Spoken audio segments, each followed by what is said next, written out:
ನನಗೆ ಜನ್ಮ ಕೊಟ್ಟು ನನಗೆ ದುಃಖ ಕೊಟ್ಟವರು ಇವರಲ್ಲೇ ಯಾರೋ ಒಬ್ರು. ಇವತ್ ನಾನು ಅವ್ರನ್ನ ಹುಡುಕ್ತೀನಿ.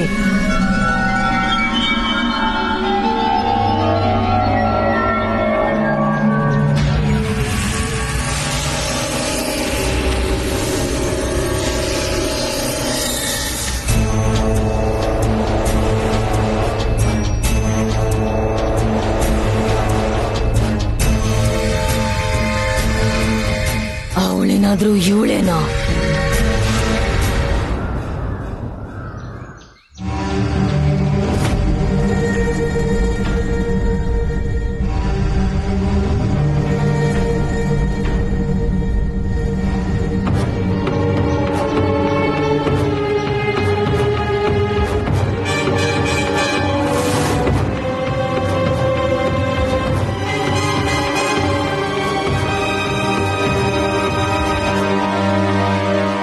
ಗೋಪಿ,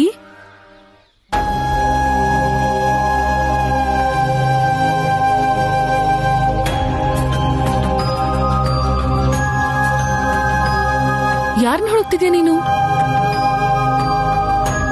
ಚಿಂತೆ ಮಾಡ್ಬೇಡ, ನಾನ್ ಸುಮ್ನೆ ಕೇಳ್ತಿದ್ದೆ ನಿನಗ್ ಸಹಾಯ ಮಾಡಬಹುದು ಅಂತ. ಹೇಳು, ಯಾರನ್ನ ಹುಡುಕ್ತಿದ್ಯಾ? ನಾನ್ ಅದು ಇಲ್ಯಾರನೋ. ನೀನ್ ಮಾಡ್ತಿರೋದು ನನ್ ಕಂದನ್ ಹಾಗೇನೆ ಇದೆ. ಅವನೇನಾದ್ರೂ ವಿಷಯ ಮುಚ್ಚಿಡ್ಬೇಕು ಅಂದಾಗ ನಿನ್ ಥರಾನೇ ಮಾಡ್ತಾನೆ. ಯಾರ್ ನೀನು? ನಿನ್ನ ಮೊದ್ಲ್ಯಾವತ್ತೂ ವೃಂದಾವನದಲ್ಲಿ ನೋಡೇ ಇಲ್ಲ. ಹಾ, ನಾ ಇಲ್ಲಿನವಳಲ್ಲ, ವಿರಾಜ್ಪುರದಿಂದ ಬಂದಿದ್ದೀನಿ. ವಿರಾಜ್ಪುರ? ಅದಕ್ಕೆ ನಾನು ಅನ್ಕೊಂಡೆ ಎಷ್ಟು ಸುಂದರವಾಗಿದ್ಯಾ ನೀನು. ವಿರಾಜ್ಪುರದ ನೀರಲ್ಲೇ ಏನೋ ಇದೆ, ಮುಖದಲ್ಲಿ ಕಾಂತಿ ತುಂಬ ಹೋಗುತ್ತೆ. ವಿರಾಜ್ಪುರದ ವಿಷಯದಲ್ಲಿ ಬಹಳ ಗೊತ್ತಿದೆ. ಹಾ, ಯಾಕಂದ್ರೆ ನಮ್ ಬಹಳ ಜನ ಸಂಬಂಧಿಕರು ಅಲ್ಲಿದ್ದಾರೆ. ನೀನ್ ಯಾರ ಮಗಳು? ಏನ್ ಹೆಸರು ನಿಮ್ಮ ಅಪ್ಪ ಅಮ್ಮಂದು? ಯಶೋದೆ. ಹಾ, ಯಾರ ಮಗಳಂತೆ ವಿರಾಜ್ಪುರದಲ್ಲಿ?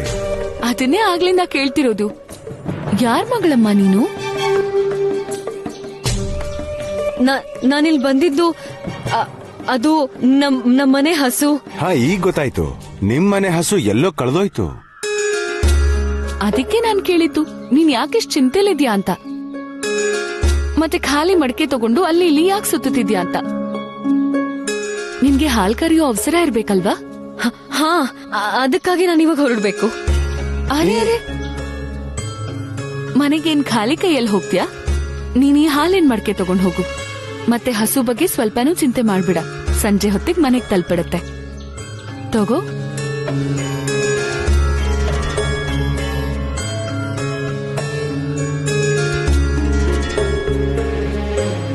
ತಗೋ. ಅದ್ ನಿಮ್ ಅಡ್ಕೆ ನಿಮ್ಗೆ? ಅಯ್ಯೋ, ಇದೊಳ್ಳೆ ಕಥೆ ಆಯ್ತು. ನಂದರಾಜ, ನೀವೇ ತಿಳಿಸೇಳಿ ಇವಳಿಗೆ. ವಿರಾಜ್ಪುರದ ಗೊಲ್ರಿಗೂ ನಮ್ಗೂ ಅಂತರ ಇದ್ಯಾ? ಹೇಗೆ ನೀನ್ ಅವ್ರಿಗ್ ಮಗಳು, ಹಾಗೆ ನಮ್ಗೂ ಮಗಳೇ. ಮಗಳೇ, ನೀನ್ ನಮ್ಮ ಅತಿಥಿನೇ, ಹಾಗಾಗಿ ದಯವಿಟ್ಟು ನೀನ್ ಈ ಹಾಲ್ ತಗೊಂಡ್ ಹೋಗು. ಮೊದಲನೇ ಸಲ ನೀನ್ ವೃಂದಾವನಕ್ಕೆ ಬಂದಿದ್ಯಾ, ಅದಕ್ಕೆ ಹಾಲನ್ನ ನನ್ನ ಉಡುಗೊರೆ ಅಂದ್ಕೋ. ತಗೋ.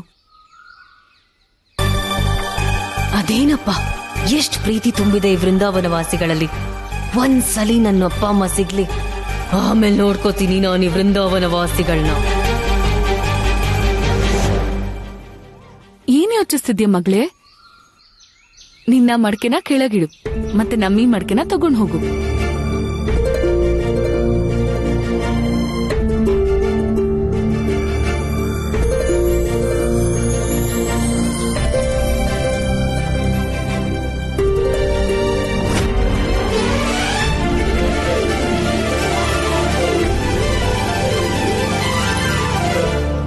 ನಾರಾಯಣ ನಾರಾಯಣ, ಎಂತಹ ಅದ್ಭುತ ದೃಶ್ಯ ಪ್ರಭು. ಮಾತೆ ಮತ್ತು ಪುತ್ರಿಯ ಈ ಮಿಲನ, ಮಾತೆ ಯಶೋದೆ ಮತ್ತು ಏಕಾಂಗ ಖಂಡಿತ ಒಬ್ಬರನ್ನೊಬ್ಬರು ತಿಳಿದಿಲ್ಲ. ಆದರೆ ಅವರ ಅಂತರಾತ್ಮದಲ್ಲಿ ಒಬ್ಬರಿಗೊಬ್ಬರಲ್ಲಿ ಅದೇ ಪ್ರೇಮ, ಅದೇ ಮಮತೆ ಮತ್ತು ಅದೇ ವಾತ್ಸಲ್ಯ ಉಕ್ಕುತ್ತಿದೆ. ಒಬ್ಬ ತಾಯಿ ಮತ್ತು ಪುತ್ರಿಯ ಸಂಬಂಧದಂತೆ. ನಾರಾಯಣ ನಾರಾಯಣ.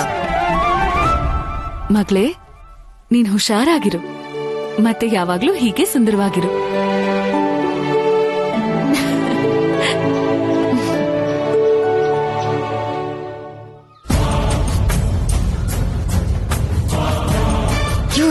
ನನ್ ಜೊತೆ ಇಷ್ಟ್ ಸಿಹಿಯಾಗಿ ಯಾಕೆ ಮಾತಾಡ್ತಿದ್ರು? ಅಲ್ದೆ ನಾನ್ ಇವ್ರನ್ನ ಭೇಟಿಯಾದ್ರೆ ವಿಚಿತ್ರ ಅನುಭವ ಯಾಕಾಯ್ತು? ಏನೋ ಒಂದ್ ಸಂಬಂಧ ಇದ್ದೇ ಇದೆ ನನಗೆ ಇವ್ರ ಜೊತೆ. ನಾನ್ ಯಾರನ್ನ ಹುಡುಕ್ತಿದ್ದೀನೋ ಇವ್ರು ಅವರೇ ಆಗಿದ್ರೆ?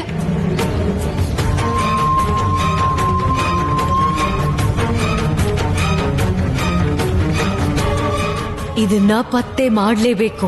ಯಾರು ನನ್ ಜೀವನದಲ್ಲಿ ಇರ್ಬೇಕಾದ ಪ್ರೇಮನ ಕಿತ್ಕೊಂಡ್ರೋ, ನಾನಿಲ್ಲಿ ಆ ಪ್ರೇಮ ಹಂಚೋದಕ್ಕಲ್ಲ, ಅದನ್ನೇ ಅಂತ್ಯ ಮಾಡೋಕ್ ಬಂದಿದ್ದು.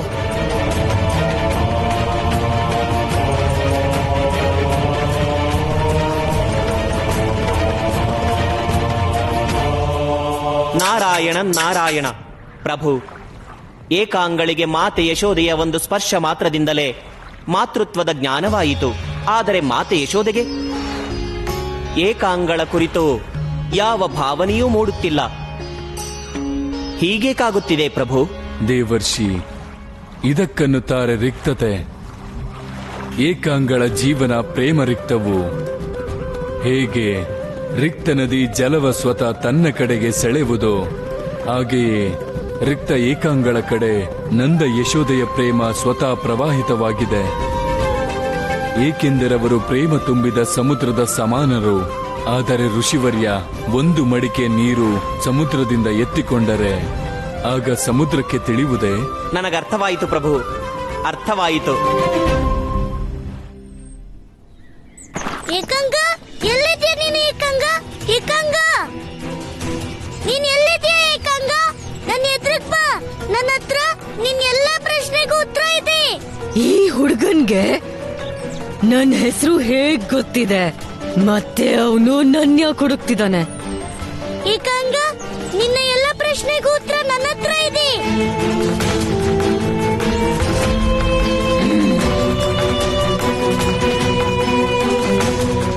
ಹಾಗಿದ್ರೆ ನಾನು ಈ ಹುಡುಗನ್ನ ನೋಡ್ಲೇಬೇಕು. ಒಂದ್ ವೇಳೆ ಇವನ್ ಸತ್ಯ ಹೇಳ್ತಿದ್ದಾನಂದ್ರೆ ಆಗ ನನ್ನ ಸಮಯ ಉಳಿಯತ್ತೆ. ಮತ್ತೆ ಅಸತ್ಯ ಮಾತಾಡೋರ್ನ ನಾನ್ ಜೀವಂತವಾಗೊಳಿಸೋದಿಲ್ಲ. ಬೇಡ, ಕಂಸ ಯಾರ ಬಗ್ಗೆ ಹೇಳಿದ್ನೋ ಇವನೇನಾದ್ರೂ ಅದೇ ಹುಡುಗ ಆಗಿದ್ರೆ? ವೃಂದಾವನದಲ್ಲಿ ನಿನಗೆ ಒಬ್ಬ ಬಾಲಕ ಸಿಗುತ್ತಾನೆ. ಬಾಯಿ ಬಡುಕ ಮತ್ತು ಚತುರ, ಸಿಹಿ ಸಿಹಿ ಮಾತಿನಲ್ಲಿ ಮನಸ್ಸು ಕದಿಯುವವನು. ನೀನು ಅವನ ಮಾತನ್ನು ನಂಬಬೇಡ, ಅನ್ಯಥಾ ನಿನ್ನ ಜೀವನದ ಉದ್ದೇಶ ಮರೆತು ಬಿಡುವೆ. ಏಕಾಂಗ, ಎಲ್ಲಿದ್ಯಾ ನೀನು? ಏಕಾಂಗ,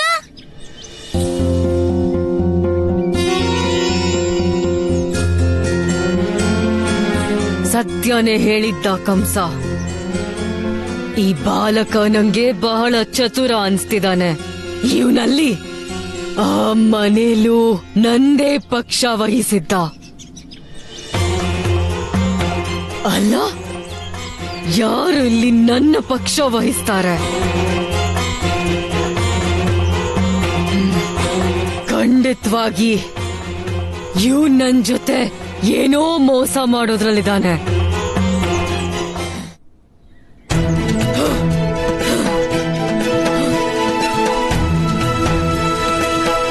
ಏಕಾಂಗ, ನಿಂತ್ಕೋ. ನಾನ್ ನಿನ್ನ ಹತ್ರ ಸ್ವಲ್ಪ ಮಾತಾಡ್ಬೇಕು. ನಂಗೆ ಯಾವ ಮಾತು ಬೇಕಾಗಿಲ್ಲ. ಏಕಾಂಗ, ನೀನು ನನ್ ಜೊತೆ ಮಾತಾಡಿಲ್ಲ ಅಂದ್ರೆ ನನ್ಗೇನೋ ತೊಂದ್ರೆ ಇಲ್ಲ. ಆದ್ರೆ ನನ್ಗೆ ಗೊತ್ತಿದೆ ನಿನ್ನ ಅಪ್ಪ ಅಮ್ಮ ಯಾರು ಅಂತ. ನಿಂಗೆ ಹೇಗ್ ಗೊತ್ತಾಯ್ತು ನಾನಿಲ್ಲಿ ಯಾವ ಉದ್ದೇಶದಿಂದ ಬಂದಿದ್ದೀನಿ ಅಂತ? ತನ್ನ ಅಕ್ಕನ ಮನಸ್ಸಿನ ಮಾತು ತಮ್ಮ ತಿಳ್ಕೊಳ್ತಿದ್ರೆ ಮತ್ಯಾರು ತಿಳ್ಕೊಂತಾರೆ ಅಕ್ಕ ಏಕಾಂಗ? ನಾನ್ ಯಾರಿಗೂ ಸೋದರಿ ಅಲ್ಲ. ನಂಗೆ ಯಾವ ಸೋದರನೂ ಇಲ್ಲ. ಈ ಜಗತ್ನಲ್ಲಿ ನನಗ್ಯಾರು ಸಂಬಂಧಿಗಳಿಲ್ಲ. ನನ್ನ ಅಪ್ಪ ಅಮ್ಮ ಕೂಡ ನನ್ನ ಶತ್ರುಗಳೇ. ಇಲ್ಲ ಅಕ್ಕ, ಇದು ಸತ್ಯ ಅಲ್ಲ. ಸತ್ಯ ಏನಂದ್ರೆ ನೀನು ನನ್ನ ಪ್ರೀತಿಯ ಅಕ್ಕ, ಮತ್ತೆ ನಾನು ನಿನ್ನ ಪುಟ್ಟ ತಮ್ಮ. ಇಲ್ಲ,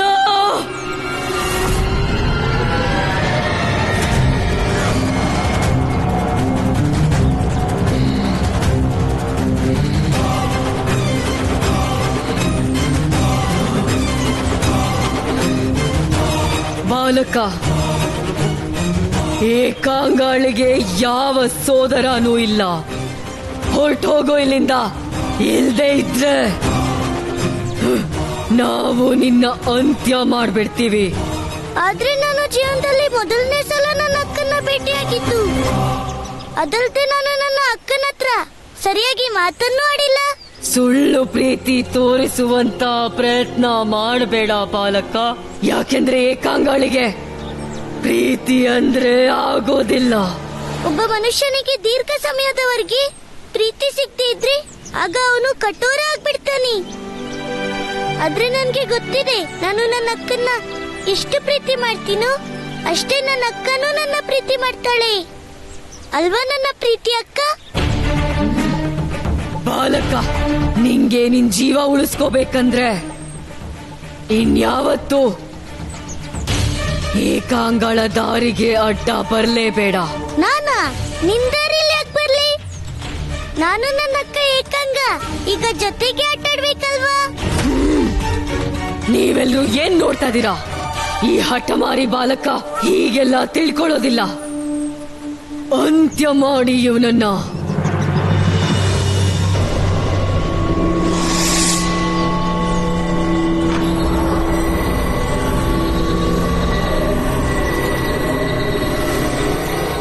ನಾನು ನಿಮ್ಮೆಲ್ರಿಗೂ ಯಾವುದೇ ತೊಂದರೆ ಮಾಡಕ್ ಬಯಸಲ್ಲ.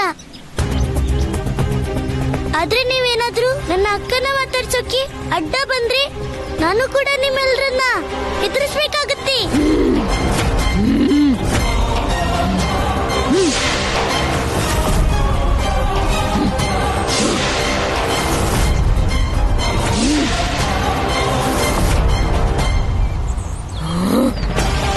ಓಂ ನಮೋ ಭಗವತಿ ವಾಸುದೇವಾಯ ನಮಃ.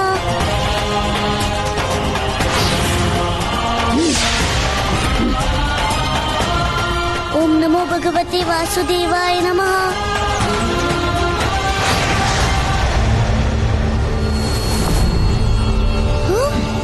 ಇವ್ರ ಮೇಲೆ ನನ್ನ ಶಕ್ತಿಯ ಪ್ರಭಾವ ಯಾಕಾಗ್ತಿಲ್ಲ? ಗೊಲ್ಲ?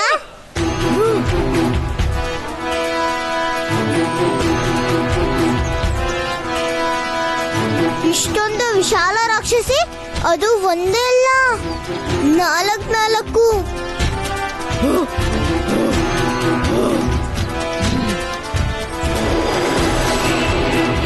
ಅಯ್ಯೋ ಏಕಾಂಗ, ನನ್ ಮಾತಾದ್ರು ಕೇಳು. ಇದೆಲ್ಲ ಏನು ನೀನ್ ಹೇಳ್ತಾ ಇದ್ದಿದ್ದು? ಈ ಬಾರಿ ಯಾವ ರಾಕ್ಷಸನೂ ಇಲ್ಲ ಅಂತ, ಆದ್ರೆ ಇಲ್ಲಿ ಇಷ್ಟೊಂದು ರಾಕ್ಷಸಿ. ನೀವೆಲ್ಲರೂ ಕೂಡ ಏಕಾಂಗಳ ಸರ್ವಶ್ರೇಷ್ಠ ಶಕ್ತಿಗಳು. ಆದ್ರೆ ನೀವು ಒಬ್ಬ ಬಾಲಕಿನ ನೋಡಿ ಭಯ ಪಟ್ಬಿಟ್ರ? ಏಕಾಂಗ ಅವಳು ಯಾರೋ ಸಾಧಾರಣ ಬಾಲಕಿ ಅಲ್ಲ. ಅವಳ ಒಳಗೆ ಯಾವುದೋ ಒಂದು ಶಕ್ತಿ ಇತ್ತು, ಎಂತ ತೀಕ್ಷ್ಣವಾದ್ದು. ಆ ಶಕ್ತಿನ ನಮ್ಗ್ಯಾರಿಗೂ ಸಹಿಸ್ಕೊಳ್ಳೋದಕ್ಕಾಗ್ತಿರ್ಲಿಲ್ಲ. ಇಲ್ದಿದ್ರೆ ಆ ಬಾಲಕ ನಮ್ಮಿಂದ ಉಳಿತಾನೇ ಇರ್ಲಿಲ್ಲ. ಇದನ್ನೆಲ್ಲ ಹೇಳಿದ್ರೆ ಏನ್ ಲಾಭ? ಆದ್ರೆ ನೀವೆಲ್ರೂ ಏಕಾಂಗಳಿಗೆ ನಿರಾಸೆ ಮಾಡ್ಬಿಟ್ರಿ. ಏಕಾಂಗ ನಾನು ನನ್ನ ಒಂದು ದೃಷ್ಟಿಗೆ ಪವಿತ್ರ ಮತ್ತು ಪಾವನ ಶಕ್ತಿಗಳೇ ನಾಶ ಆಗ್ಬಿಡತ್ತೆ. ನನ್ನ ಕರ್ಕಶವಾಣಿ, ಪ್ರೇಮ, ಸಂಬಂಧ ಮತ್ತೆ ವಿಶ್ವಾಸ ಎಲ್ಲಾನು ಸುಟ್ಟಾಕಿ ಭಸ್ಮ ಮಾಡ್ಬಿಡತ್ತೆ. ಅದ್ಯಾಕೆಂದ್ರೆ ನೀವು 4 ನಕಾರಾತ್ಮಕ ಶಕ್ತಿನು ನನ್ನ ಒಳಗೆ ವಾಸ ಮಾಡೋದಕ್ಕೆ. ಆದ್ರೆ ನೀವು ಒಬ್ಬ ಬಾಲಕಿಯಿಂದ ಭಯಭೀತರಾಗಿ ಓಡ್ ಬಂದಿದ್ದೀರಾ.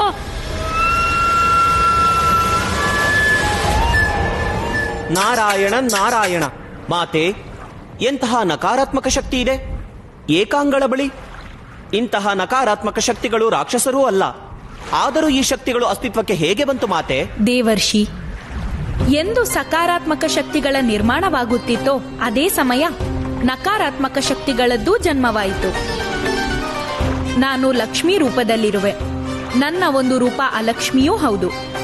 ಒಮ್ಮೆ ನಾನು ಆಸ್ತೆಯಾದರೆ ಜಗತ್ತಿನಲ್ಲಿ ನನ್ನ ಒಂದು ರೂಪ ಅನಾಸ್ತೆಯೂ ಹೌದು. ನಾನೀಗ ಗಜಲಕ್ಷ್ಮಿಯಾದರೆ ನಾನು ಅಸುರಿಯೂ ಹೌದು. ಒಂದು ಕಡೆ ನಾನು ಧರ್ಮ ಮತ್ತು ಸ್ವಚ್ಛತೆಯ ರೂಪವಾದರೆ ಇನ್ನೊಂದೆಡೆ ಅಸ್ವಚ್ಛತೆಯ ರೂಪದಲ್ಲಿ ನಾನು ಅಧರ್ಮದ ಪ್ರಸಾರ ಮಾಡುವ ಶಕ್ತಿಯೂ ಹೌದು. ನಾರಾಯಣ ನಾರಾಯಣ. ಆದರೆ ಮಾತೆ, ಏಕಾಂಗಳ ಒಳಗೆ ಈ 4 ನಕಾರಾತ್ಮಕ ಶಕ್ತಿಯು ಒಟ್ಟಾಗಿ ಹೇಗೆ ಸ್ಥಾಪಿತವಾದವು ಮಾತೆ? ದೇವರ್ಷಿ, ಏಕಾಂಗಳ ಒಳಗೆ ಎಲ್ಲಾ ನಕಾರಾತ್ಮಕ ಶಕ್ತಿಯನ್ನು ಋಷಿ ಚಾರ್ವಾಕ ಸ್ಥಾಪನೆ ಮಾಡಿದ. ಋಷಿ ಚಾರ್ವಾಕನೇ? ಆದರೆ ಮಾತೆ, ಅವರು ಏಕಾಂಗಳನ್ನು ಈ ಕಾರ್ಯಕ್ಕಾಗಿ ಏಕೆ ಆಯ್ಕೆ ಮಾಡಿಕೊಂಡರು? ದೇವರ್ಷಿ, ನಕಾರಾತ್ಮಕ ಶಕ್ತಿಯು ಅಲ್ಲಿ ವಾಸಿಸುವುದು. ಎಲ್ಲಿ ಪ್ರೇಮ, ಕರುಣೆ ಮತ್ತು ಕ್ಷಮೆಯಂತ ಸದ್ಗುಣವಿಲ್ಲವೋ ಮತ್ತು ಜನ್ಮದಿಂದಲೇ ಅಸ್ವೀಕೃತಗೊಂಡಿರುವ ಕಾರಣ ಏಕಾಂಗ ಕ್ರೋಧ, ದ್ವೇಷದಿಂದ ತುಂಬಿದ್ದಳು. ಆದ್ದರಿಂದ ನಕಾರಾತ್ಮಕ ಶಕ್ತಿಗಳು ಸುಲಭವಾಗಿ ಏಕಾಂಗಳಲ್ಲಿ ಸ್ಥಾನ ತುಂಬಿದವು. ನಾರಾಯಣ ನಾರಾಯಣ. ಇದೆಂತಹ ವಿಡಂಬನೆ ಮಾತೆ! ಪರಮಾವತಾರಿ ಶ್ರೀಕೃಷ್ಣನ ಸೋದರಿ ಒಬ್ಬ ನಾಸ್ತಿಕ ಋಷಿ ಚಾರ್ವಾಕನ ಕಾರಣ ಜಗತ್ತಿನ ಎಲ್ಲ ನಕಾರಾತ್ಮಕ ಶಕ್ತಿಗಳ ಆವಾಸ ಆಗುವುದೇ?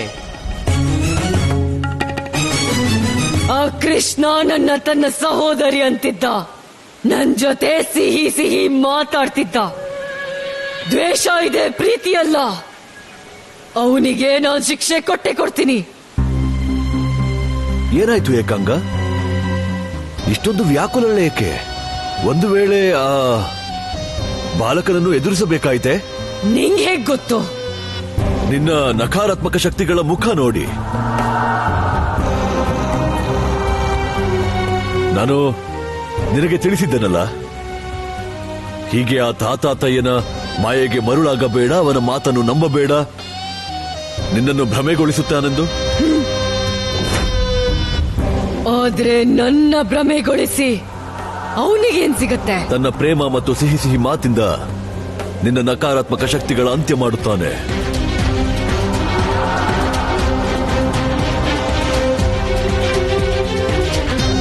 ಮತ್ತು ನಿನ್ನ ಈ ನಕಾರಾತ್ಮಕ ಶಕ್ತಿಗಳಿಲ್ಲದಿದ್ದರೆ ಈ ಏಕಾಂಗ ಹೇಗಿರುತ್ತಾಳೆ? ಅಲ್ಲದೆ ಏಕಾಂಗ, ಒಂದು ವೇಳೆ ನಿನ್ನ ಈ ನಕಾರಾತ್ಮಕ ಶಕ್ತಿಗಳು ನಾಶವಾದರೆ ನೀನು ಮರೆಯುತ್ತೀಯ ನಿನ್ನ ಮಾತಾ ಪಿತೃರು ಎಷ್ಟು ದೊಡ್ಡ ಅನ್ಯಾಯ ಮಾಡಿದರು ನಿನ್ನ ಮೇಲೆ ಎಂದು. ನೀನು ಮರೆಯುತ್ತೀಯ ನಿನಗೆ ನಿನ್ನ ಮಾತಾ ಪಿತೃರಿಂದ ಪ್ರತೀಕಾರ ಬೇಕೆಂದು.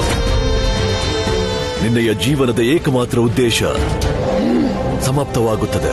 ಯಾವತ್ತೂ ಸಾಧ್ಯ ಇಲ್ಲ, ಯಾವತ್ತೂ ಇಲ್ಲ. ಜನ್ಮದಿಂದಲೇ ತಿರಸ್ಕಾರದ ಏಕಾಂತದಲ್ಲಿ ಸುಟ್ಟು ಹೋಗಿದ್ದೀನಿ ನಾನು. ನನ್ ಮಾತಾ ಪಿತೃರ ಸ್ವಾರ್ಥದ ಅಗ್ನಿಯಲ್ಲಿ ಸುಟ್ಟ ಮೇಲೆ ಏಕಾಂಗ ಆಗಿದ್ದು ನಾನು.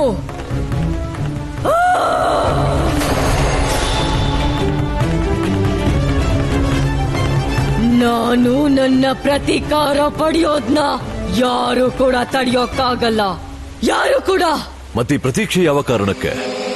ಹೋಗು, ಅಂತ್ಯ ಮಾಡು ನಿನ್ನ ಕ್ರೂರ ಮಾತಾ ಪಿತರನ್ನು. ನಂಗೆ ಗೊತ್ತಿಲ್ಲ ಅದ್ಯಾರು ನನ್ನ ದೂರ ಮಾಡಿ ಹೋದ ತಂದೆ ತಾಯಿ ಅಂತ. ಏಕಾಂಗ, ಕದಾಚಿತ್ ಕ್ರೋಧ ನಿನ್ನ ಬುದ್ಧಿಯನ್ನು ಬಂಧಿಸಿದೆ. ಆ ಕೃಷ್ಣ, ಆತ ನಿನ್ನ ಸೋದರಿ ಎಂದಿದ್ದ. ಅರ್ಥಾತ್ ಆತನಿಗೆ ತಿಳಿದು ಹೋಗಿದೆ ಅವನ ಮಾತಾಪಿತರೇ ನಿನ್ನ ಮಾತಾಪಿತರೆಂದು. ನನ್ನ ಮಾತಾಪಿತ? ನಿನ್ನ ತ್ಯಜಿಸಿದಂತ, ನಿನ್ನನ್ನು ಅನಾದರ ಮಾಡಿದಂತ, ನಿನಗೆ ಜೀವನ ನೀಡಿಯೂ ಮೃತ್ಯು ಕೊಟ್ಟವರು ಮತ್ತೆ ಯಾರೂ ಅಲ್ಲ, ಆ ಕೃಷ್ಣನ ಮಾತಾಪಿತ ನಂದ ಮತ್ತು ಯಶೋದೆಯೇ.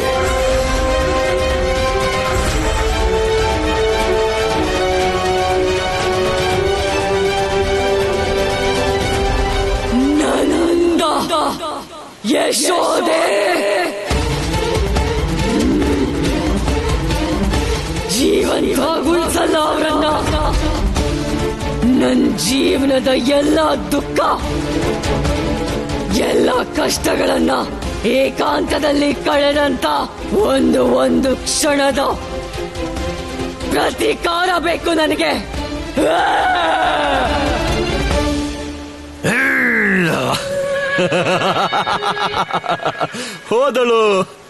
ಹೋದಳು ತನ್ನ ಮಾತಾ ಪಿತರ ವಧೆ ಮಾಡಲು ಹೊರಟಳು ಪರಮಾವತಾರ್ಯ ಜನ್ಮಜಾತ ಸೋದರಿ ಚಕ್ರಧಾರಿ. ಜಗತ್ತಿನಲ್ಲಿ ಇದಕ್ಕೂ ದೊಡ್ಡ ಅಧರ್ಮ ಇರುವುದೇ ಹೇಳು. ಭಗವಂತ, ಈ ಕತೆ ನನಗೆ ಅರ್ಥನೇ ಆಗ್ತಾ ಇಲ್ಲ. ಆ ಬಕ್ಬಕ್ ಋಷಿ ಏನೋ ಹೇಳ್ತಾ ಇದ್ದಿದ್ದು, ಎಲ್ಲಿವರೆಗೂ ಈ ಏಕಾಂಗಳ ಒಳಗೆ ಪ್ರೇಮ ಸ್ಥಾಪನೆ ಆಗೋದಿಲ್ವೋ ಇವಳು ಅಲ್ಲಿವರೆಗೂ ನಿಮ್ಮ ಆತ್ಮನ ಆ ಕೃಷ್ಣನ ಆತ್ಮದಲ್ಲಿ ಸ್ಥಾಪನೆ ಮಾಡೋಕ್ ಆಗೋದಿಲ್ಲ. ಆದ್ರೆ ನೀವು ಅವಳ ಒಳಗೆ ಪ್ರೇಮದ ಬದಲು ಪ್ರತೀಕಾರ ಸ್ಥಾಪನೆ ಮಾಡ್ಬಿಟ್ರಿ. ಇದ್ಯಾವ ಲೀಲೇನೋ? ಆ ಕೃಷ್ಣ ಹೀಗೆಯೇ ಈ ಏಕಾಂಗಳನ್ನು ತನ್ನ ಸೋದರಿ ಎನ್ನಲಿ, ಆದರೆ ಏಕಾಂಗಳನ್ನು ನಾವು ಅವನ ಸೋದರಿಯಾಗಲು ಬಿಡಬಾರದು. ಭಗವಂತ, ಈ ವಿಷಯ ನನ್ನ ಪ್ರೇತ ಬುದ್ಧಿನ ಮೀರಿದ್ದೇ ಆಗಿದೆ.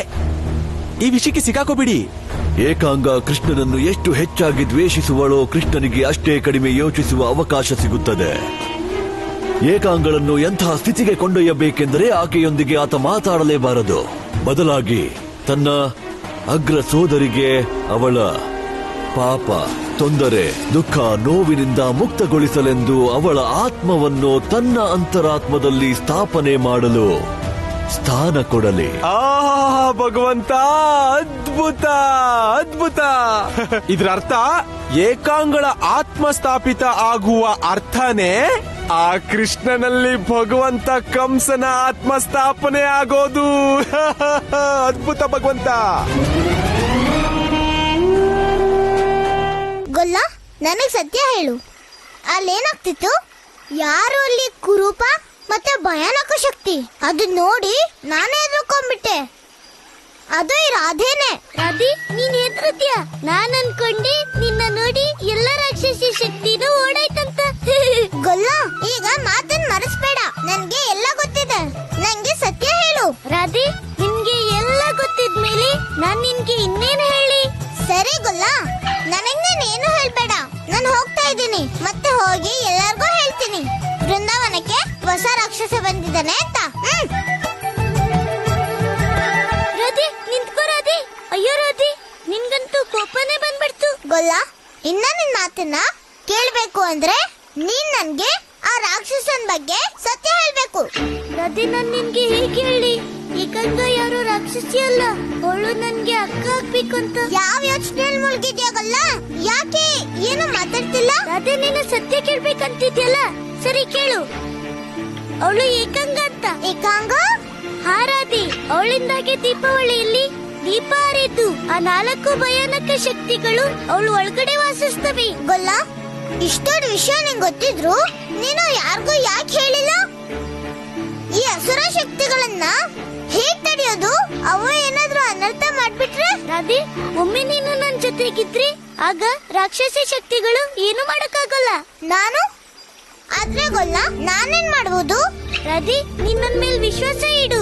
ಈ ವಿಷಯನ ಯಾರಿಗೂ ಹೇಳ್ಬೇಡ. ಹೇಗೆ ನವರಾತ್ರಿಯಲ್ಲಿ ನಾವಿಬ್ರು ಸೇರ್ಕೊಂಡು ಎಲ್ಲ ರಾಕ್ಷಸರ ಅಂತ್ಯ ಮಾಡಿದ್ವು, ಹಾಗೆ ಈ ಸಲಿನೂ ನಾವ್ ಜೊತೆಯಾಗಿ ಈ ನಕಾರಾತ್ಮಕ ಶಕ್ತಿಗಳನ್ನ ಖಂಡಿತ ನಾಶ ಮಾಡಬಹುದು. ಹೇಳು ರಾಧಿ, ನೀನು ನನ್ಗೆ ಸಹಾಯ ಮಾಡ್ತೀಯಾ? ಅದಕ್ಕೆ ಒಂದ್ ಷರತ್ತಿದಾಗಲ್ಲ. ಮೊದ್ಲು ನೀನ್ ನನಗೆ ಹೇಳು, ನೀನು ರಾಧೆ ಕೃಷ್ಣನೋ ಅಥವಾ ಕೃಷ್ಣನ ರಾಧೆನೋ? ರಾಧೆ ಕೃಷ್ಣನ ರಾಧೆ ಆಗ್ಬೇಕಂದ್ರೆ ನಾನು ರಾಧೆಗೆ ಕೃಷ್ಣ ಆಗ್ಬೇಕು.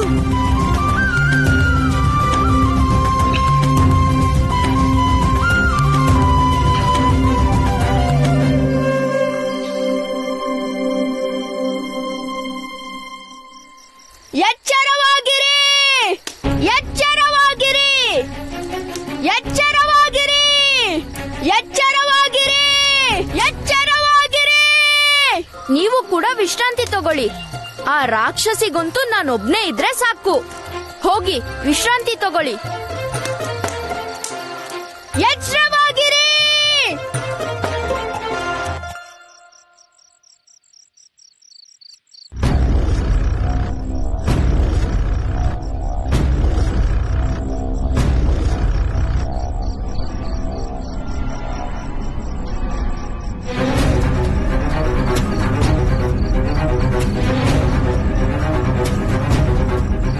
ನೀವು ಬಾಲಕರಿಗೆ ನಾನೇನು ಅಹಿತ ಮಾಡೋದಿಲ್ಲ.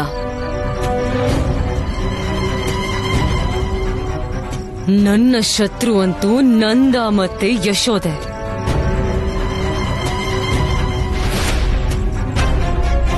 ಇದೇ ತಾನೆ ನಂದ ಮತ್ತು ಯಶೋದೆ ಮನೆ.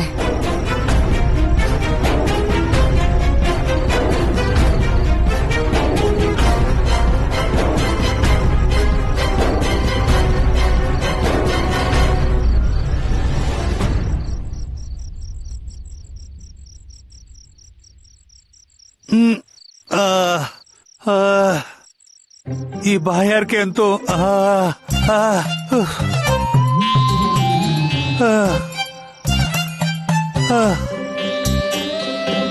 ಅದ್ ಯಾಕೋ ಏನೋ ರಾತ್ರಿಲೇ ಎಷ್ಟು ಬಾಯಾರಿಕೆ ಆಗುತ್ತೆ. ನೋಡಿ ಹೋಗಿ ನೀರು ಕುಡಿಬೇಕು. ಆದ್ರೆ ಕೃಷ್ಣ ಅಂತೂ ಹೇಳ್ತಾನೆ ಜೀವನದಲ್ಲಿ ಸಂತೋಷವಾಗಿರ್ಬೇಕು. ಅದು ಅಲ್ಲದೆ ಈಗ ಇಷ್ಟ ರಾತ್ರಿಲಿ ನೀರು ಕುಡಿಯೋದಕ್ಕೆ ಯಾರಿಷ್ಟು ಕಷ್ಟಪಡ್ತಾರೆ? ಸರಿ ಬಿಡು ದಾಮೋದರ, ಕಷ್ಟ ಪಡು ಅಥವಾ ಪಡಬೇಡ, ಈಗ ಮಲ್ಕೋ, ಸಂತೋಷ ಪಡು.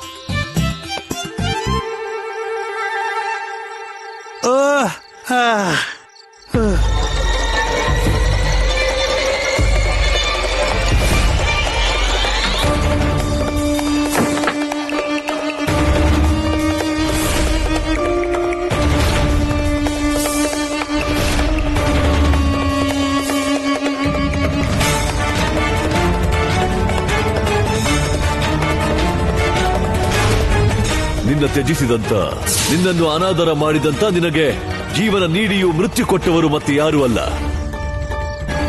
ಆ ಕೃಷ್ಣನ ಮಾತಾಪಿತ ನಂದ ಮತ್ತು ಯಶೋದೆಯೇ. ಹೊರಗಿಂದ ಇಷ್ಟೆಲ್ಲ ಮುಗ್ಧರ ಹಾಗೆ, ಆದ್ರೆ ಒಳಗೊಳಗೆ ಇಷ್ಟೊಂದು ನಿಷ್ಠೂರ ಮತ್ತೆ ಕ್ರೂರ. ತಮ್ಮದೇ ನವಜಾತ ಶಿಶುನ ನೀವಾಗಿ ನೀವೇ ದೂರ ತಳ್ಳೋವಾಗ ಸ್ವಲ್ಪನೂ ಮಮತೆ ಇರ್ಲಿಲ್ವಾ? ನಿಮ್ದೇ ಶರೀರದ ಅಂಶನ ಕಾಡಲ್ ಬಿಟ್ಟು ಬರೋವಾಗ ನಿಮ್ ಕೈ ನಡಗಲೇ ಇಲ್ವಾ? ಎಷ್ಟೊಂದ್ ವರ್ಷದಲ್ಲಿ ಒಂದ್ಸಾರಿನೂ ನಾನ್ ನೆನಪಾಗ್ಲಿಲ್ವಾ?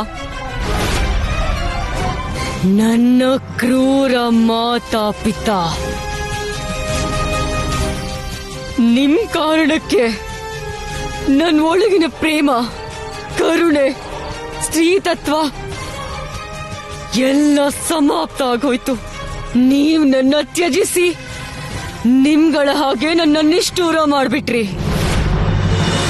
ಈಗ ನಾನು ನಿಮ್ ಜೊತೆ ಹಾಗೆ ನಡ್ಕೊಳ್ತೀನಿ, ನೀವ್ ನನ್ ಜೊತೆ ನಡ್ಕೊಂಡ ಹಾಗೆ. ಇವತ್ತು ಏಕಾಂಗ ತನ್ನ ಜೀವನದ ಪ್ರತಿಯೊಂದು ಕ್ಷಣಕ್ಕೂ ಪ್ರತೀಕಾರ ಪಡಿತಾಳೆ.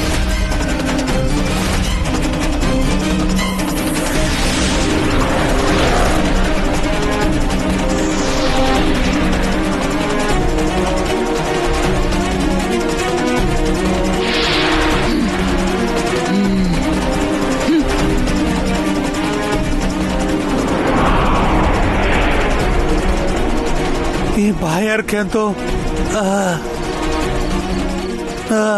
ನಡಿ ದಾಮೋದರ, ಇನ್ ಸಂತೋಷ ಸಾಕು. ಈಗಂತೂ ನೀರು ಕುಡಿಲೇಬೇಕು. ಸರಿ, ಕುಡಿದು ಮಲಗಿದ್ರಾಯ್ತು.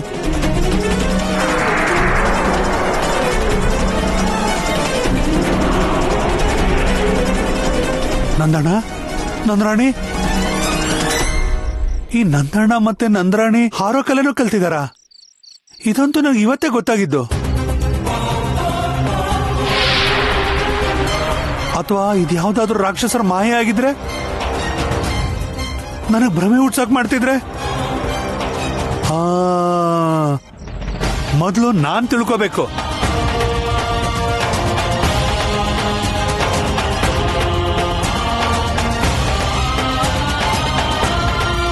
ಇದ್ರ ಅರ್ಥ ಅಂದ್ರೆ ನಂದಣ್ಣ ಮತ್ತೆ ನಂದರಾಣಿ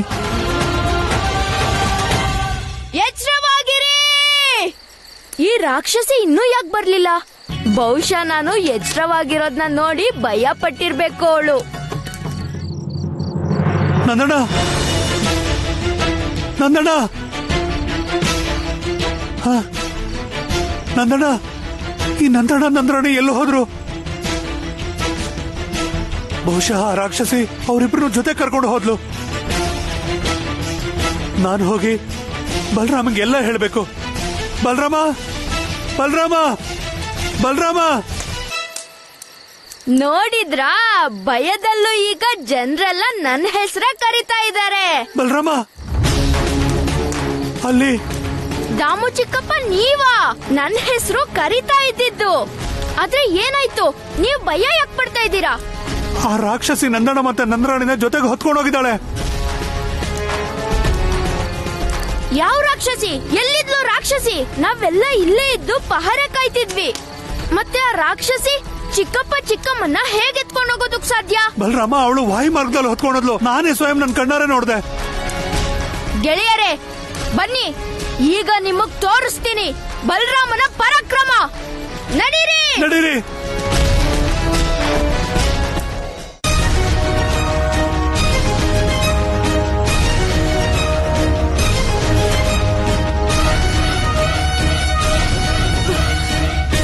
ನಂದರಾಜ, ನಂದರಾಜ ಹೇಳಿ.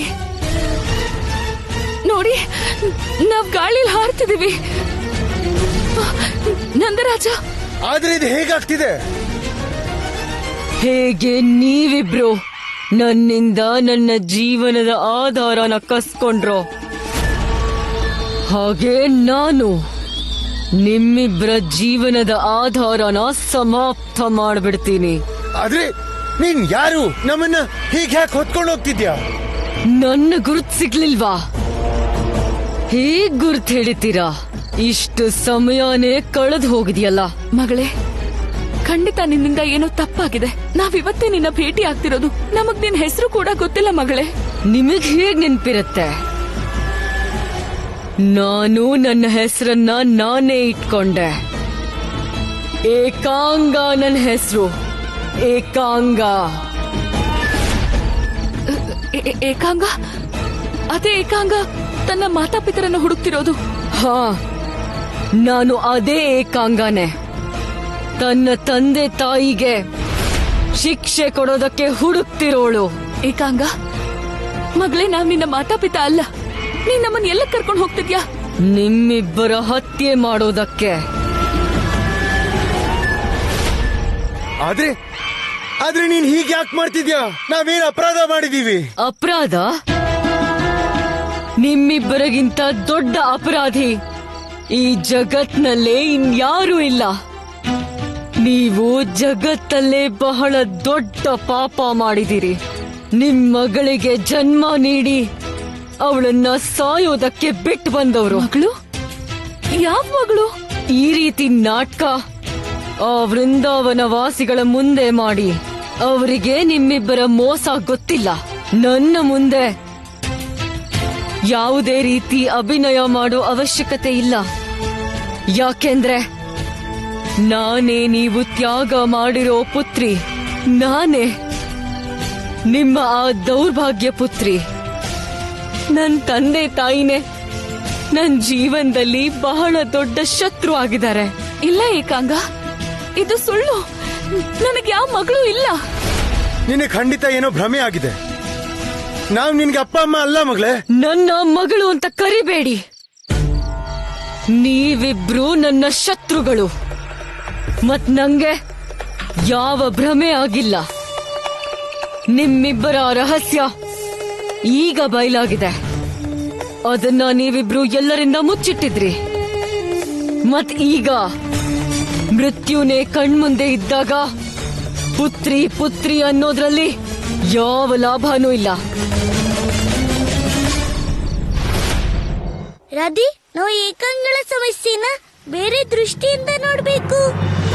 ಅವಳು ವೃಂದಾವನಕ್ಕೆ ತನ್ನ ತಂದೆ ತಾಯಿನ ಹುಡ್ಕೊಂಡು ಬಂದಿದ್ದಾಳೆ. ಹಾಗಾಗಿ ನಾವು ಬಹಳ ಯೋಚನೆ ಮಾಡಿ ಈ ಸಮಸ್ಯೆಗೆ ಪರಿಹಾರ ಹುಡ್ಬೇಕಾಗತ್ತೆ. ಗೊಲ್ಲ, ಇಲ್ಲಿ ತನಕ ನನ್ಗೆ ಒಂದೇ ಅರ್ಥ ಆಗಿರೋದು, ಯಾವ ರಾಕ್ಷಸನ ಸಮಸ್ಯೆ ಆದ್ರೂ ಕೊನೆಗೆ ಸಮಾಪ್ತಿ ಆಗೋದು ಹೇಗಾದ್ರೂ ಅಸುರನ ಅಂತ್ಯ ಆದಾಗ. ಅದಕ್ಕೆ ಏಕಾಂಗನ ಅಂತ್ಯ ಆಗ್ಲೇಬೇಕು. ಗೊಲ್ಲ ರಾಧಿ, ನಾನ್ ನಿನ್ಗೆ ಹೇಗೆ ಹೇಳಿ? ಏಕಾಂಗ ಯಾರೋ ರಾಕ್ಷಸಿ ಅಲ್ಲ. ಅವಳು ನನ್ನ ಅಕ್ಕ ಅಂತ. ಏನ್ ಹೇಳ್ದೆ ನಿನ್ನ ಗೊಲ್ಲ? ಏನು ಇಲ್ಲ. ಗೊಲ್ಲ, ಮಾತ್ ಮಾರಿಸ್ಬೇಡ. ನನ್ಗೆಲ್ಲ ಗೊತ್ತಿದೆ. ನೀನ್ ಇದನ್ನ ಹೇಳ್ದೆ ಅಲ್ವಾ, ಏಕಾಂಗ ನನ್ನ ಅಕ್ಕ ಅಂತ. ನಿಮ್ ಅಂತ್ಯ ಮಾಡೋದಕ್ಕೂ ಮೊದ್ಲು ನಾನ್ ಒಂದ್ಸಲ ನಿಮ್ಮಿಬ್ಬರ ಬಾಯಿಂದ ನೀವಿಬ್ರು ಮಾಡಿರೋ ಅಪರಾಧ ಕೇಳ್ಬೇಕು. ತಿಳ್ಕೋಬೇಕಾಗಿದೆ ನನಗೆ. ಯಾಕೆ ತ್ಯಜಿಸಿದ್ದು ನೀವಿಬ್ರು ನನ್ನನ್ನ ಅಂತ? ಯಾವ ದೋಷ ಇತ್ತು ನನ್ನಲ್ಲಿ ಹೇಳಿ. ಸ್ವೀಕಾರ ಮಾಡಿ ನೀವ್ ಮಾಡಿರೋ ಅಪರಾಧನ. ಮಗಳೇ, ನಿನ್ ಕೋಪ ನಮಗ್ ಅರ್ಥ ಆಗತ್ತೆ. ಒಂದ್ ವೇಳೆ ಯಾವ್ದೇ ತಂದೆ ತಾಯಿ ತನ್ನ ಮಗಳನ್ನ ತ್ಯಜಿಸಿದ್ರೆ ಅವರಿಗೆ ಈ ಶಿಕ್ಷೆ ಖಂಡಿತ ಸಿಗ್ಬೇಕು. ಆದ್ರೆ ಮಗಳೇ, ನಮ್ಮಲ್ಲಿ ವಿಶ್ವಾಸ ಇಡು. ನಾವ್ ಯಾವ್ದೇ ಅಪರಾಧನೂ ಮಾಡಿಲ್ಲ. ಮಗಳೇ, ನೀನ್ ಇಷ್ಟು ಒಳ್ಳೆಯವಳಾಗಿದ್ಯಾ. ನೀನ್ ಒಪ್ಪೋದಾದ್ರೆ ನಾವ್ ನಿನ್ನ ನಮ್ಮ ಮಗಳಾಗಿ ಸ್ವೀಕರಿಸ್ತೀವಿ. ಹಾ ಏಕಾಂಗ, ನಮ್ಗೆ ಸಂತೋಷನೇ ಆಗುತ್ತೆ. ಒಮ್ಮೆ ನೀನೇ ನಮ್ಮ ಮಗಳಾಗಿದ್ರೆ. ನನ್ ಜನ್ಮ ಆದಾಗ ನೀವಿಬ್ರು ನನ್ನನ್ನ ತ್ಯಾಗ ಮಾಡಿದ್ರಿ. ಮತ್ತೀಗ ನಾನು ನಿಮ್ಮಿಬ್ಬರನ್ನ ತ್ಯಜಿಸ್ತೀನಿ. ಬೇಕಾಗಿಲ್ಲ ನನಗೆ ನಿಮ್ಮಂತ ತಂದೆ ತಾಯಿ. ನೀವಿಬ್ರು ನಿಮ್ಮ ಅಪರಾಧದ ಶಿಕ್ಷೆ ಅನುಭವಿಸೋದಕ್ಕೆ ತಯಾರಾಗಿರಿ.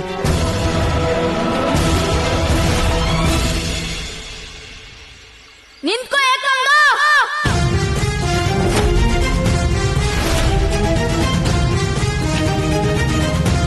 ಬಲರಾಮ ಇರುವಾಗ ನೀನ್ ನನ್ ಚಿಕ್ಕಪ್ಪ ಚಿಕ್ಕಮ್ಮಂಗೆ ಏನು ಮಾಡೋದಕ್ಕಾಗಲ್ಲ.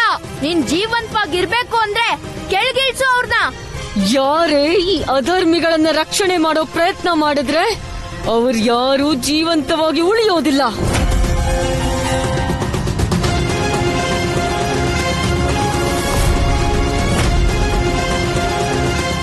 ಏಕಾಂಗ ನಾನು. ನಕಾರಾತ್ಮಕ ಶಕ್ತಿಗಳ ಸಂಗಮ ನಾನು. ಆದ್ರೆ ಗೊಲ್ಲ, ಏಕಾಂಗ ನಿನ್ನಕ್ಕ ಆಗೋದು ಹೇಗ್ ಸಾಧ್ಯ? ಅದೇ ತಾನೇ ರಾಧಿ, ಏಕಾಂಗ ನನ್ನ ಅಕ್ಕ ಹೇಗಾಗತ್ ಸಾಧ್ಯ? ಆದ್ರೆ ನೀನ್ ಹೇಳಿದ ಅದೇ ತಾನೇ, ಏಕಾಂಗ ನಿನ್ನಕ್ಕ ಅಂತ. ಹಾ ರಾಧಿ, ನಾನ್ ಹೇಳೋದೇನಂದ್ರೆ ಏಕಾಂಗ ಯಾರಿಗಾದ್ರೂ ಅಕ್ಕ ಆಗಿರ್ಬೋದು ಅಂತ. ಯಾರಿಗೋ ಅಕ್ಕ? ಅದಕ್ಕೇನರ್ಥ ಗೊಲ್ಲ? ಅದನ್ನ ಬಿಟ್ಬಿಡು ರಾಧಿ, ಅದೀಗ ಮುಖ್ಯ ಅಲ್ಲ. ಮುಖ್ಯವಾದದ್ದು ಆ ಏಕಾಂಗಳ 4 ರಾಕ್ಷಸಿ ಶಕ್ತಿಗಳು ನಿನ್ಗೆ ಎದುರುತ್ತವೆ. ಆಗ ಅವಳು ನಿನ್ನ ನೋಡ್ತಿದ್ದಂಗೆ ಅಲ್ಲಿಂದ ಓಡೋದ್ಲು. ಇದ್ರ ಹಿಂದೆ ಖಂಡಿತ ಏನು ಕಾರಣ ಇರ್ಬೇಕು.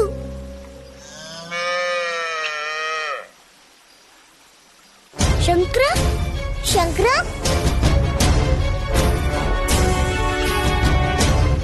ಏನ್ ವಿಷಯ ಶಂಕರ?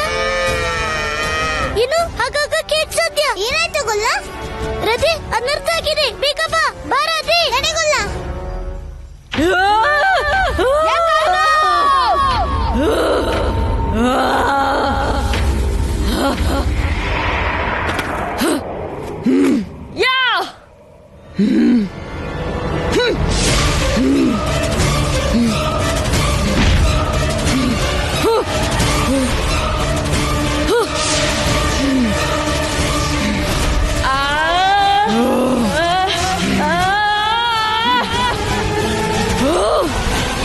ಏಕಾಂಗ, ನೀನು ರಾಕ್ಷಸಿ ಅಲ್ದೇ ಇದ್ರೆ ನಿನ್ಗೆ ರಾಕ್ಷಸಿ ಗುಣ ಬಂದಿದ್ ಎಲ್ಲಿಂದ?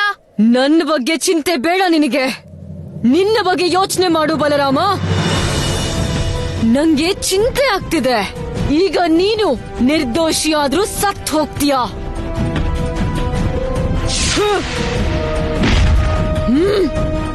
ಏಕಾಂಗ, ನನ್ಗೆ ನೀನ್ ಈ ಶಕ್ತಿಗಳಿಂದ ಏನೂ ಆಗಲ್ಲ. ಹೀಗ್ ಹೊಡೆದಾಡಿ ಬಹಳ ಅಭ್ಯಾಸ ಇದೆ ನನ್ಗೆ. ಬೇಕಾದ್ರೆ ಇನ್ನೊಮ್ಮೆ ಪ್ರಯತ್ನ ಮಾಡು.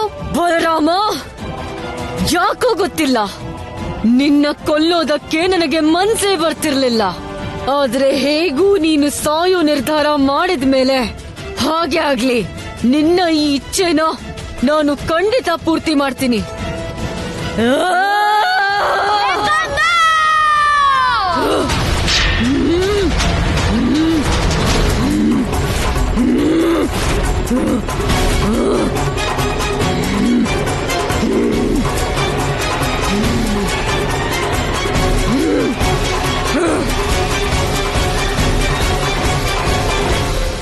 ಅಪ್ಪ, ಅಮ್ಮ,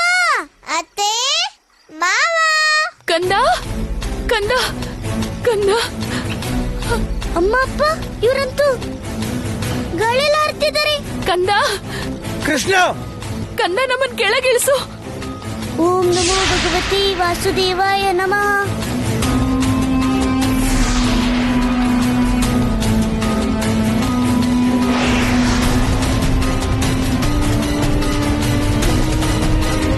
ರತಿ, ಅಲ್ಲಿ ನೋಡು, ಅಮ್ಮ ಅಪ್ಪ.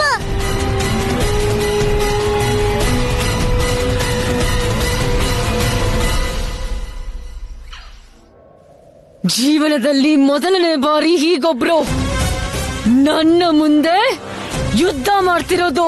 ಏಕಾಂಗ, ನೀನ್ ಬೇಕಾದ್ರೆ ನಿನ್ ಜೀವನದ ಎಲ್ಲಾ ಶಕ್ತಿನೂ ಹಾಕು, ಆದ್ರೆ ನನ್ಗಂತೂ ಇದ್ ಯಾವ್ದೋ ಮೈತ್ರಿ ಯುದ್ಧದ ಹಾಗೆ ಅನ್ಸ್ತಿದೆ. ಮೈತ್ರಿ ಯುದ್ಧ ಸಮಾಪ್ತ ಮಾಡ್ತೀನಿ ನನ್ನ ಮೈತ್ರಿನ.